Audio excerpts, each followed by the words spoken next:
I'll start with one. I have a question for you guys. For Mayor Higgins, I would like to know why you got into politics. And then Chris Jackson, I'd like to know why you're wanting to get into politics. Okay. Well, several years ago, more than 6, I was one of those standing on the sidelines grousing about what was happening in the city. And at that point, a person who was then on city council said, hey, we're looking for somebody to run for city council. Well, that really wasn't my cup of tea, but I said, if you can't find somebody on the last filing date, if you don't have somebody, I will file. Well, that morning at 10 o'clock, they didn't have somebody, so I filed. That afternoon, there were 4 in the race. Okay, so with that, I learned that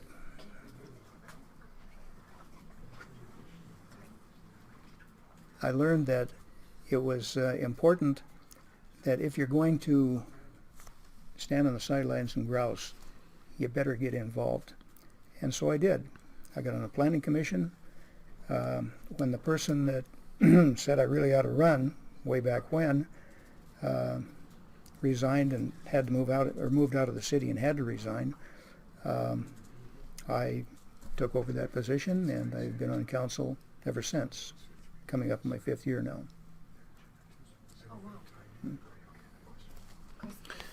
Same question. Sounds good. I got into politics for much the same reason Rod did. One of America's favorite pastimes, in addition to baseball, is complaining about politics. And you have that threshold where at some point you can be the one that's still complaining, or you can be the person that actually tosses their name in the ring and starts to engage in the public sphere. And it's that discussion that actually has been some of the most fruitful conversations that I've had with voters in the community, because they all have unique perspectives on how the city should work. And the only way we can really tap into that is to start hitting the streets and finding out what people want and how do we get there. And one of the interesting things that I've noticed during this process is that some of it's possible and some of it's not, because we have different tiers of government. And so a lot of the conversation has been mitigating or directing people into the places that they need to be. And so if they want to talk about a state issue, here are your state representatives, here's how to get in touch with them, here's how to let them know how you feel. If it's a national issue, getting them there. If it's a local issue, directing them to the city council members. And so it's been a fantastic process to be a part of so far, and I look forward to participating in the future. Good, thank you. All right, next question. What can be done to fix the law enforcement issue when money doesn't fill empty positions? Do you want to start with this? Yeah, sounds good. I think one of the interesting conversations that we need to start having is how we're going to tackle that, or what things we're going to start saying as people in the public eye about recruiting police officers.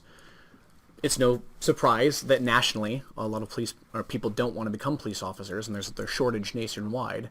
And as it pertains to Spokane Valley, contracting's not going to be enough in the future if we don't start meeting those demands. And so at the societal level, or even the local level, we should start having those conversations with kids growing up about, what are the things you want to do? Does law enforcement interest you? How can we make that a reality? Because at a certain point, our needs as the city grows are going to increase. And if the county can't meet that demand, then we're going to be in a sticky situation. And so I think we need to start addressing it at the grassroots local level. How do we get people to become police officers? Thank you.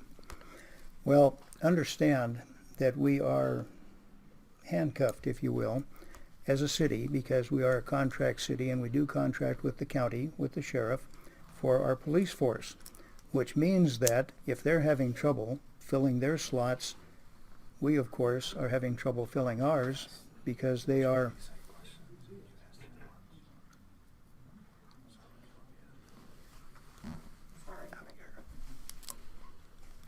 we are of necessity bound by our contract, and the county in turn is bound by a contract with the union. So what we do is pretty restrictive. Now, what can we do? Well, there are other things we've been exploring. For instance, what if we had a police reserve? I don't know that that will answer any questions. We may have the same problems that they're currently having, filling the slots of police officers. So it's a tough question. And as Chris mentioned, it starts with a total change in attitude toward our policemen. Can you tell me and both of you can answer this, but can you tell me the pros and cons of a city contract with the police department? Like, yeah, if what are the pros and the cons of having that contract and not having our own police department? Is it something the city will ever look into getting? Well, as a matter of fact, the city at one point did look into it. And the reason they did was the county was going to put the sheriff's training facility in our industrial park. They were going to buy the old Itron building, and they were going to cause us, through the settle and adjust process, to participate. And because we would participate, but we would own nothing at the end of all of this. And so we, as a group, looked long and hard at that and thought, well, we better explore our options, which is what we did. That later became a campaign issue because it was asserted wrongly that we were going to do that. No, we were simply looking at options. What we did find out that we've got other places to spend our money right now, anyway, and that's where we are, basically.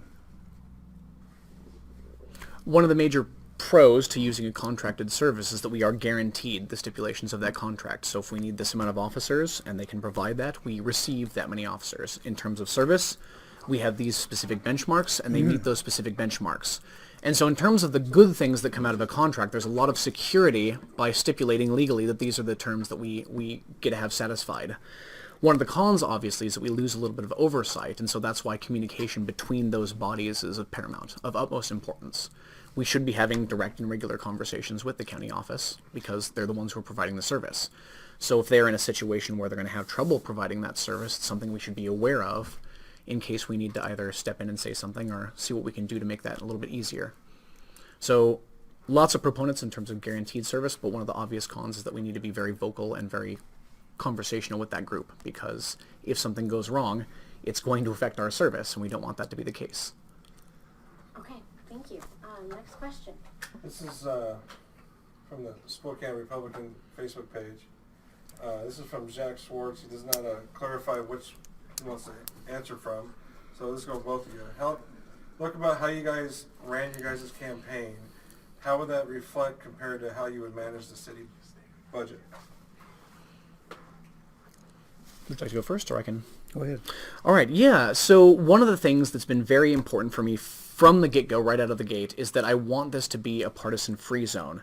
And so one of the ways that I figured I would bridge that gap is to start going to every group that has a vested interest in the Valley and having conversations with them about what they want to see happen. I first approached Spokane County GOP. They didn't want to hear from me. That was fine. I approached the Republicans of Spokane County. They were a bit more receptive and wanted to give some information and feedback. I approached the Spokane County Democrats. They were one of the ones who supported me in this campaign process as well. And so when it comes to meeting with constituents, you should be very present at groups from Indivisible all the way to Grassroots Northwest, because all of those people live within our city borders.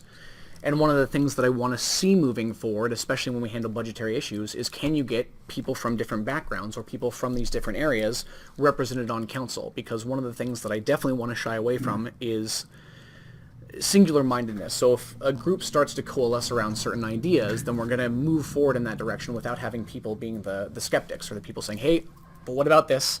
I have a follow-up question. To make sure we cover all our bases, you need those kind of voices dealing with the budget, and I want to be one of those. Up to that point, what he said works. However, when you want to see it not work, take a look at our sister city to the west. When you have a lot of people with a lot of opinions and you're trying to bring them all together, it literally and truly is like herding cats. That's why we are a carbon copy of an elected republic, okay? Democratic republic. So, we're elected to represent the people, and I think we've done a darn fine job of doing that. I don't believe that anybody's excluded. I know that people might claim that they're excluded, but in actuality that's not so. So, how will we run our campaign? Well, I mean, how has our campaign been run? My campaign has been run pretty much the way that I have conducted myself in office, and that is to be open and to also, when necessary, take effective action. If I could have a little bit of time to respond, would that be all right? Well, if the format was 5 minutes afterwards for them to just talk about that. I mean, it's, Go for yeah, it. no.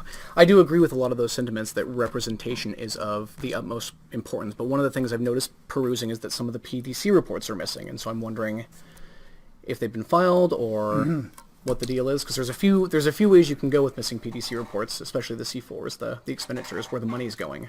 Is this a follow? This is you. Oh yeah, a follow up to the question how he's running the campaign. to how you're running the campaign. Well, Chris, are these guys here to help or are they here to hinder? Because quite frankly, I'm not finding them helpful. Okay? Where's Brian? Brian, you need to Well, come over and moderate. let's talk about the PDC report. I found it interesting that somebody came out of the woodwork here a long time ago and said, "Hey, you haven't filed what it cost you for your campaign signs," and that's true, as it turned out. In the process of having some problems setting up my bank account, that did happen. However, that currently is not the case. I don't know where that came from. I think you'd best go check it out again, or have Jeff check it out, who I know does it regularly for you. Well, it's fine. Yeah, I just mean because I have the reports and there's information that suggests that I'm willing to post these. Just that some of the C4s haven't been turned in yet because all of this gets updated online. Then post away. Okay, sounds good. Okay, one more question from the Republican page. Susan Media says, with revenue from the telephone tax decreasing, how does each candidate propose to keep paying for the roads in Spokane Valley? Well, the general popular theory is that since we have a surplus in our budgets, that we should take it from the surplus. I emphatically say that is the wrong way to go about it, because surpluses and deficits are part and parcel of economic cycles. In the good times, yes, we probably could fund our roads through the general fund. In the bad times, however, your roads would get not taken care of. That's not a good place to be. If you don't believe it, drive in Spokane. Okay? So, we need a dependable, predictable source of funds. That was why the telephone tax, back when, they thought was going to be that. Well, as it turned out, from the date of its installation to present, it has been steadily declining. And it continues to decline because it's based largely on landlines. And yes, we do tax cell phones. However, more and more people are texting. So it continues down. What we need is something more solid and dependable than that. And that's what we're looking for right now. Okay? This is actually one of the areas that came up in the Spokane Talks fireside chat that Rod and I have been a part of together, and it's actually one of the areas that we disagree a little bit on, so it would be good to sort of hash over what those different suggestions and solutions look like. One of the things I've been increasingly convinced of is that we want a permanent solution to the tax, as Rod had suggested, and one of the things that has been proposed that shows promise and should very well be presented to voters in the form of an initiative is what we call a transportation benefit district. And so what that would do is it would guarantee, either by increasing the tabs or looking at a portion of the sales tax, go to a transportation fund that cannot be touched by council members. So it has to go to transportation needs.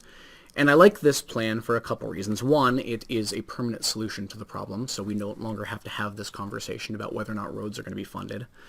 Two, it is one of the areas that sort of defines Spokane Valley. We have the best roads, and if we want to continue to support that idea of what Spokane Valley is, then we need a solution that reflects that. And three, as we had talked about, there were differences over the transportation package that was passed in 2015. And one of the things that our representatives in Olympia had suggested was that we don't use the tools, the legislative tools that they give us to fund our city. And if we start doing that, it'll become easier to apply for grant money or better. We will be better able to foster those relationships when grant money comes our way, so we don't have to fund it 40, 60, 80% of the project. We can start going back down to 40, 30, and 20% matching funds, so we don't have to put as much into it as a city. And so I definitely think it's worth discussing, and I definitely think it's worth voters going over, because if it's something they'd like to pursue, I would be willing to be a part of that process. Do you have a follow-up to that? TBDs on their face look great. In practice, not so much. For instance, there are two ways a TBD, Transportation Benefit District, might work, and that is if we kept it within the city and the city council were the TBD officers, okay? That would keep down or perhaps reduce the possibility that when money is collected, it goes someplace else, they take a skim, and then you have to apply to get it back. I'll get to that one in a second. However, remember that you're setting up a separate taxing district, and why would you do that when you already have the city council, which is acting as a gatekeeper, if you will, for this sort of thing? I looked into the TBD, not TBD, but a user tax, which a TBD basically is going to point you in the direction of. A couple of years ago, when we first started looking for cogent ways to address our shortage in our road preservation fund, what I discovered was in order to tax sufficiently, you're going to have to raise that tab so high that it's going to be prohibitive. Okay? You're going to need something else to go along with it. Now, back to the TBD that's not within the city, that it goes to the county or an area-wide TBD.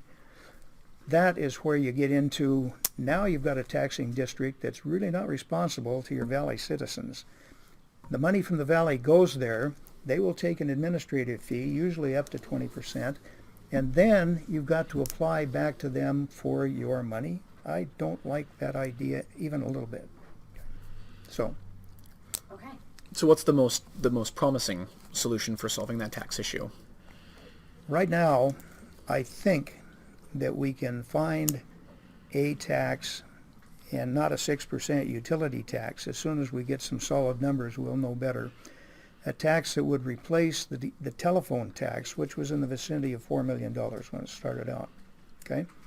If we can get back to that level and a little bit more, I think we will have solved our problem, and it will not be a painful process.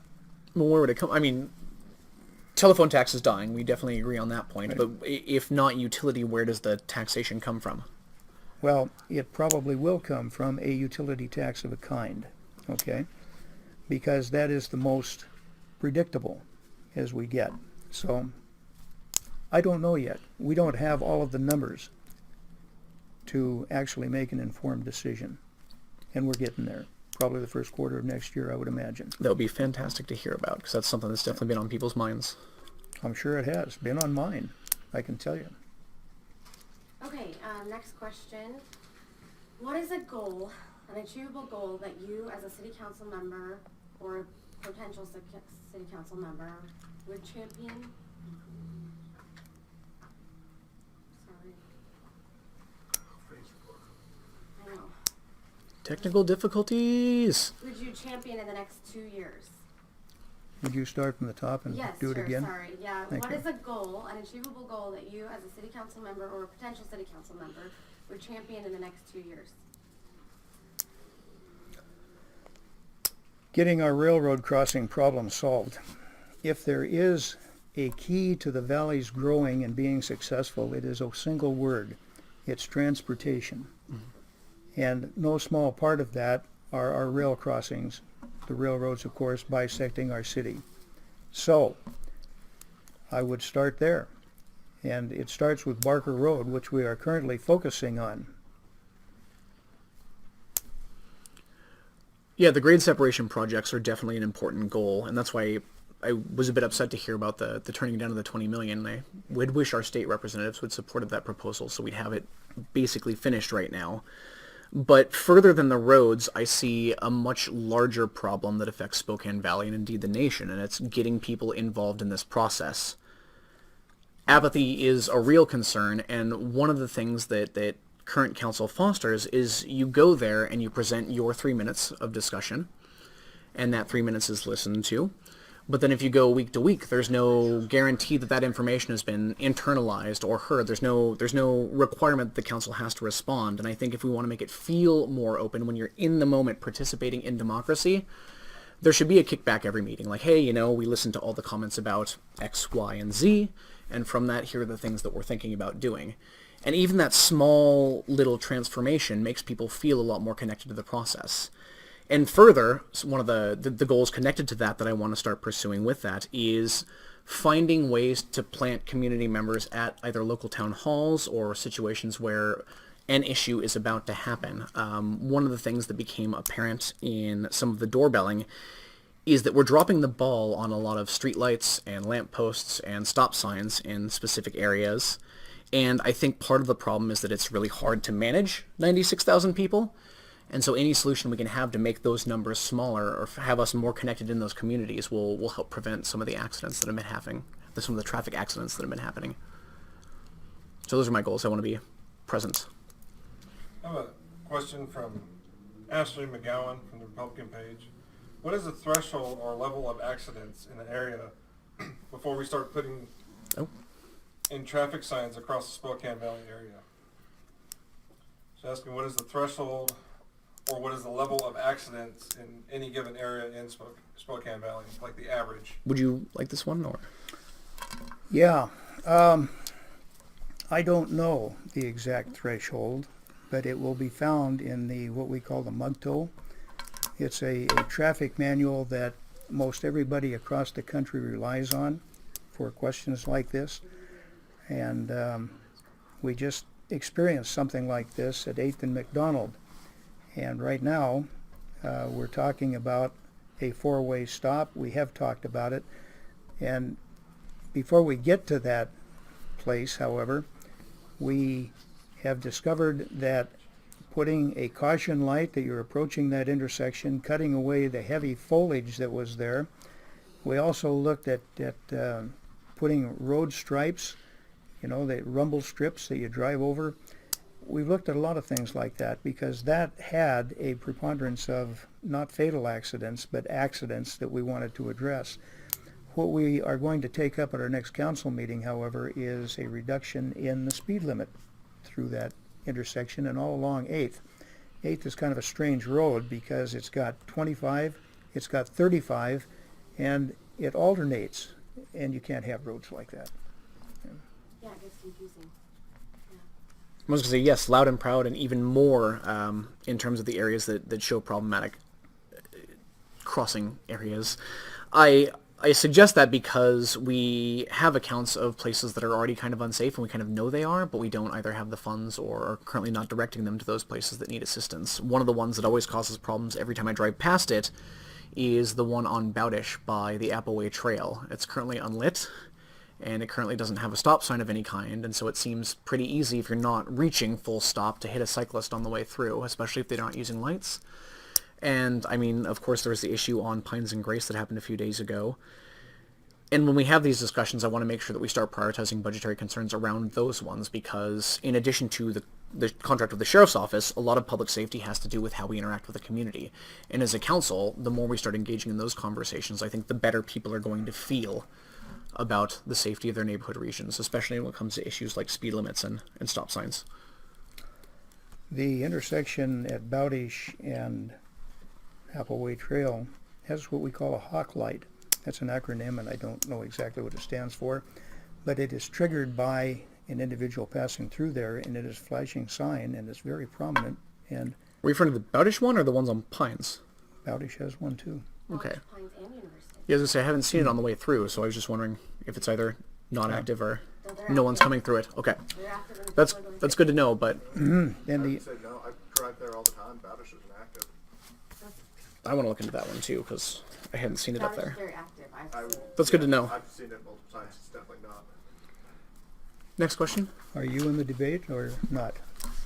If not, then thank you. Good to know, right? All right, next It question. is. How do you feel about Spokane Valley being a gun sanctuary city? Well, let's go back and look at the origin of where a Second Amendment is what you're talking about, sanctuary city, came from. in the state of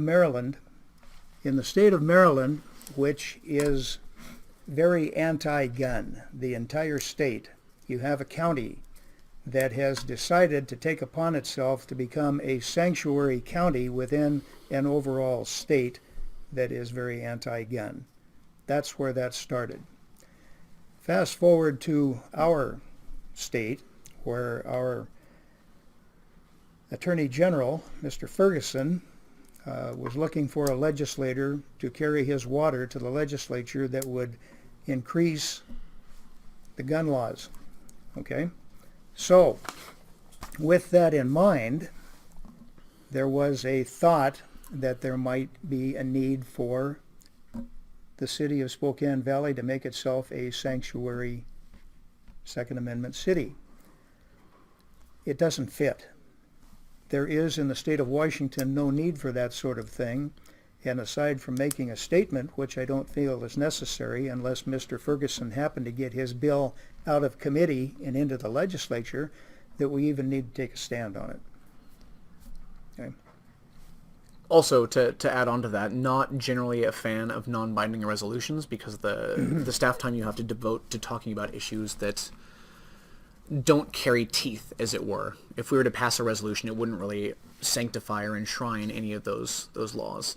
And further, we currently have a constitutional right, one to bear arms, that was stipulated in the 70s as well with another Supreme Court decision that right extends to the individual, not just the well-regulated militia.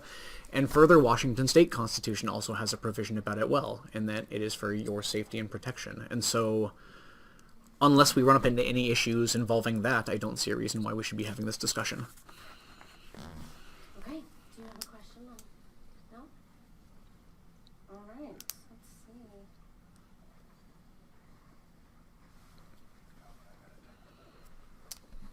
Okay, how should Spokane Valley work with regional partners such as the city of Spokane? So one of the things that we know about economies in terms of how they sort of cross over borders is that if we're going to be a sales tax economy, we need people here to generate revenue. One of the ways we can do that is to look to situations that help both the city of Spokane and the city of Spokane Valley. For example, I was just at a restaurant recently. I think I still have their business card in the city of Spokane. It was called Floors, I believe. Somewhere in there, another. But they were looking for a new location, and they have an older clientele, and when I was talking to the person behind the counter, they're saying they're looking at places like Liberty Lake and North Spokane, and the first thing on my mind was like, what? Why not Spokane Valley? You're looking for an older clientele, and people like crepes, and you do a good service, so what would be a barrier to getting you here? And so I think the more conversations you have with representatives from that area, the easier it is to pick up on those kind of places that are looking for new locations or might consider Spokane Valley as an option. And anything that makes that happen, I think, is only going to benefit residents in the future. We already have, and we've enhanced with a change in personnel, our relationship with both the county and the city of Spokane. And we work very closely with them now in transportation issues, in issues such as that Chris just outlined. And we also work with, of course, Greater Spokane GSI. We also work with Visit Spokane to talk about things and how to get folks out here. I think our greatest obstacle is perhaps the way that Spokane views us, which is that we are sort of a poor stepchild. We were carved out of the county and we still haven't come of age, even though we're close to 100,000 people, which means that by doing what we're doing, we will come of age. We will bring those types of people to the valley. In fact, they're already coming simply because of things that are on the plate in Spokane that their council is doing, which is literally driving businesses out. But I think that relationship definitely cuts two ways as well, because it's almost like we have that chip on our shoulder as well from being told that so many times from Spokane that we have a more outwardly, I mean, it's the same thing when we criticize the roads and some of the policies there. It can be a bit. That's true. Yeah. Okay, you ready for next question? I think so, yeah. Okay, Sure. next question. Okay, what are your views on railroad safety concerns with coal and oil going through the valley and in the increase of population building around the railroads? I think it's your turn. Yeah, that's fine. I am definitely filing this into the same area that we file the Second Amendment sanctuary city. It's something that directly affects the city of Spokane Valley, but it's also something that the city of Spokane Valley should not be undertaking because of the size of our budget and the place we want to be spending resources. For the people that are passionate about either proposing that or opposing that, we need to start directing the places where those conversations are going to be most fruitful, and that tends to be at the state level. And even at the federal level for some of the ones that cross state lines. And so I don't want the city to be as involved in this discussion because it distracts from some of the stuff that we do have direct insight and oversight over. If you're looking or referring to Proposition 2 from the city of Spokane, then I would say that, well, I happened to be at the meeting where that whole issue was born. It was an environmental meeting, and members of the Spokane City Council were there. They said, well, hey, we need to make a statement, and we'll make that statement by stopping trains with oil and gas coming through our city. They freely acknowledged at that meeting that what they were trying to do was illegal, but they were intent on making a statement, even though they're making it with their taxpayers' dollars, which they're in the process of doing right now. As for coming out the valley, what should we do about it? Chris is absolutely right. Nothing. We're dealing with national law. We can't waste our time on that. Okay. Now, what should we do about safety of people growing, the population growing on either side of the railroads? Well, keep in mind that the railroads still operate under those grants, property grants, and there's quite a right-of-way through there that separates those. But that's why we have improvement of our rail crossings because it's important that those crossings be safe and we can access either side of the city. Do you have any follow-up? Yeah, I mean, in addition, I think as long as we can find ways to aggressively pursue more grant proposals and projects to make sure that we bring that extra money in, that process will also be considerably faster. Because footing the bill ourselves is, it's difficult. Well, to the extent, whenever you're applying for a grant, that you have skin in the game, which we do, then you're more likely to attract those grants, which we will. At the meeting where this was proposed as well, there were like 5 options on the table for how that process was going to look like. Why weren't any considered that would sort of connect us to the county? I mean, it seems like that would be an issue because Delray, the community over there only has one exit, and they have sort of the same problem that Ponderosa does, where if a fire comes in that region, it's really hard for them to get out. It seems like a place we could benefit by cooperation with the county. It was addressed on Tuesday night. Oh, it did? Okay. It was Because I only saw the 5 proposals that were... It was addressed at the city council meeting. So we decided not to go with one of those? Yeah, well, We haven't decided anything. Okay. We were presented with 5 different proposals, which probably shortly after the first of the year, we will get a recommended proposal from our consultant that presented those 5 proposals, by the way. Okay.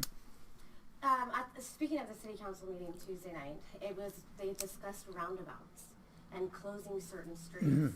What is your position on roundabouts being used and closing University and Vista and Flora, I think is the street. I can't remember all of them, but I'd like to know what your stance is. Yeah, there's an uphill battle there because most of the reports I've seen suggest that roundabouts are infinitely safer than four-way stops because of your ability to travel seamlessly into traffic. There's a resistance, though, because anybody you talk to is going to be at face value opposed to those roundabouts, and that was something that the reports also mentioned, that it's a tough upsell. But I would be willing to have those conversations because I have been on several roundabouts, and they tend to be pretty good at easing traffic congestion and being generally safer to the public. So any place we can make that a reality would be something that I would look forward to doing. Roundabouts are good and they're bad. Older roundabouts tend to be not well planned and pretty small. For instance, at Wellesley and A Street downtown, or uptown, or whatever, that is not a good roundabout. However, as you're traveling north toward Mount Spokane, you'll come across a roundabout that you can see in all directions a long way, and that works very well. The roundabouts along Trent Avenue that are being proposed are such that you can see a long way, and they should work. Now, as for closing streets, the jury's still out, and I am not I'm not right now prepared to even talk about closing streets. The reason for the suggestion of closing streets is the reduction in train horns. That may or may not reduce those train horns. Those engineers can and will blow their horns. If it will, then perhaps we should look at it. As for reducing flora, not so fast, because yes, that will, Barker Road will take away some of that, but it doesn't alleviate the traffic headed north along Flora that will connect with Trent Avenue. Guys, we have time for 2 more questions. All right. Lay 'em on. Do you have a question? No? Does anyone out there have a question? I got a question. Sorry, I forgot your name. Chris, that's all right. Chris. What is your plans and ideas, budget-wise, for the city to keep fiscal responsibility? Oh, that's actually pretty straightforward. There's always 2 components to the fiscal responsibility element. For a bit of context, the family was sort of raised on that Great Depression mentality, which was always you got soup, and if it was a good day, you got some meat in that soup, but it seldom was a good day. I don't have strong childhood memories of this, but my parents always had to pick the days that they wouldn't eat growing up, and so those life lessons have definitely sort of infused themselves into the way that I manage money. I didn't pick any higher education path that didn't already involve a financial stream for me or a way to make that cost without taking on any debt, and so I made it through all my levels of education, through undergraduate to master's to PhD, without accruing any debt. And so I want to keep that mentality at the city council level. So when it comes to projects, you put a little bit away and you don't really worry about sort of dropping all the money in to get the project done right away. It's best to sort of slowly build to those things. And further, we have to look for the cuts that are necessary too. And I would be amenable to a discussion about whether or not our jobs should be full-time as city council members. But right now we're part-time employees, and benefits have increased by $40,000 in the last 4 years. And we need to have a serious discussion about whether or not that money is useful to the candidates. If we're representing or serving, we need to have a stronger discussion about whether or not those kind of funds need to be provided, because this should be at the core value a service that we do for our community. If community deems that it's necessary to either compensate more or require more hours of us, that's a separate discussion entirely, but we need to start at the bare bones. Would you repeat the question? I asked Chris how he was going, if he had any ideas in the budget or whatever that he planned on, and still keep fiscal responsibility within the city, where the city is still able to fund itself. At the risk of sounding flippant, if it ain't broke, don't fix it. Right now, we are the envy of the entire state in our fiscal and financial condition, okay?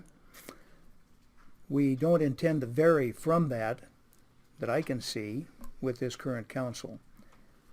So I would say, let's keep doing what we're doing. Where does the statement come from? We're the envy of the...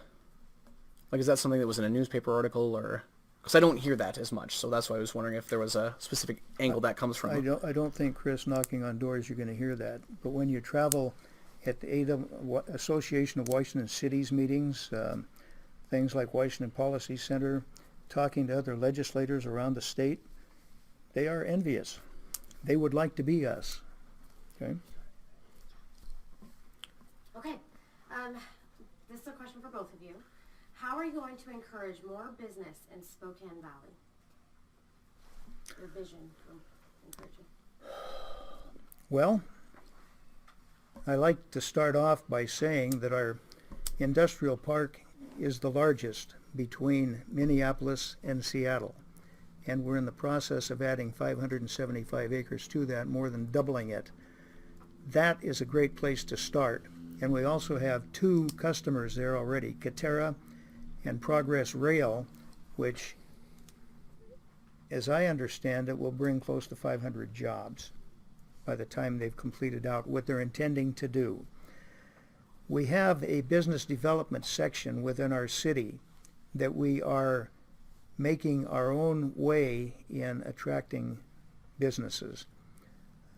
And we'll continue to do that. We also work through Greater Spokane Incorporated, and we also work through wherever else we can that will get us leads for business, Department of Commerce, for instance, etc. Okay? 2 parts, 100%. And the first one is the grassroots one of just meeting people that are looking to relocate businesses and having those conversations with them. But second involves a bit more foresight to some of the regions affecting, or some of the problems affecting other regions in the nation. For example, at one of the first forums I was a part of, I talked about why we can't have the tech industry in the city of Spokane Valley. And I bring this up because we have a lot of people moving in from California. And as we probably know at the national scale, a lot of their state is on fire. In transitioning, most of the people that have lost their home in regions like Santa Rosa, for example, are going to need places to relocate. And these are people that are experts in the tech sector. And so when we talk about being proponents of, how we want to do media blasts or how we want to have press releases, these are the types of things we can look to for bringing much larger scale businesses into the region. And as we cross the threshold of 100,000 people, we need to start making decisions that have that future in mind, where the nature of the valley in certain regions is going to change by sheer fact that we are growing in size. And so I want to have those discussions, and I want to have those sort of press releases out there, because we should be courting people from other parts of the U.S., because this is a wonderful place to live, and I want other experts in here to live here with us. Thank you. Do we have time for one more? Okay. All right, we're going to do closing statements.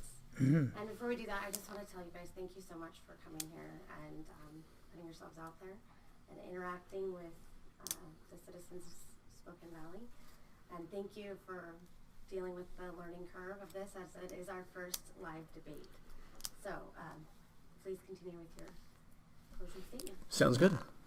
Yeah, it's been quite the process so far. One of the things you can never know before stepping into the ring for the first time is what it's going to be like for you in the center of a public eye, having to answer questions and be accountable and have rationale for the decisions you make. But I kind of enjoyed it. I enjoyed talking with people at the doors. I enjoyed meeting with large groups of constituents that have a vested interest in the valley. I had a fantastic conversation with the Spokane County Dems and with the 4th LD Dems, and I had a fantastic conversation with the Republicans of Spokane County.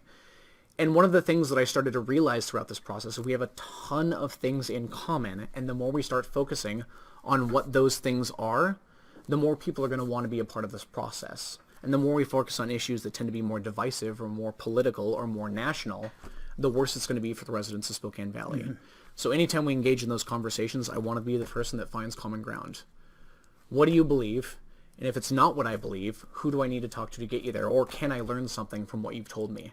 And as long as we go in with that mindset, I think it's going to be a better place for everyone. Thank you. Okay. I am in my 5th year as a city councilman, 2nd year as mayor. I am a believer in direct action, and I think we've been very successful in taking action to solve the city problems. And as the problems come toward us, such as our rail crossings, such as business development, property management, I think we'll handle them as we always have, with thought, consideration, and good common sense. I'm Rod Higgins, and I'm asking for your vote.